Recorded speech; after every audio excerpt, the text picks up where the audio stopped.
What if I told you that you can try Samsung's new internet browser right now, without waiting for One UI 8.5 at all? YEP Samsung just made the wait optional. Most Galaxy users believe you need the full One UI 8.5 update to experience Samsung's redesigned apps. And while it's true that One UI 8.5 will bring visual changes across many stock apps, Samsung Internet is the one app you can already test today, even on much older Galaxy phones. Let me explain how this works. Samsung Internet version is already live. This version is currently available through the Galaxy Store on phones running leaked One UI 8.5 firmware. But here's the interesting part. We've extracted the APK file, which means you can install it manually and try it out on devices running One UI 8.0. And even One UI 7.0. In other words, you don't need One UI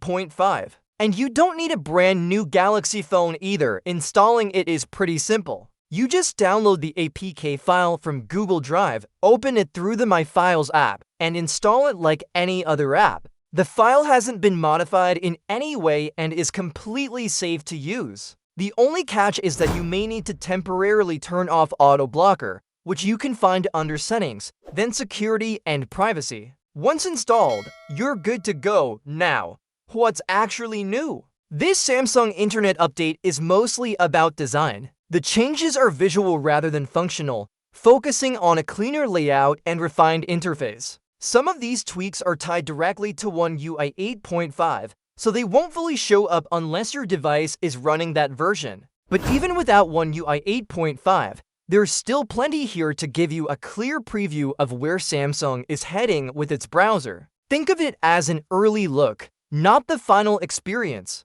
but enough to see the direction Samsung is taking. What makes this exciting is what it says about One UI 8.5 itself. Samsung is clearly preparing one of its biggest redesign phases in years, and Samsung Internet is just the beginning. Trying this browser now gives you a front row seat to what's coming next across Galaxy phones, so if you're curious, go ahead and give it a try. It's an easy way to experience part of Samsung's future software without waiting months for a full update. And if you found this helpful, don't forget to like the video, share it with other Galaxy users, and let me know your thoughts in the comments. Also, subscribe for more Samsung leaks, tips, and early looks like this, because there's a lot more coming.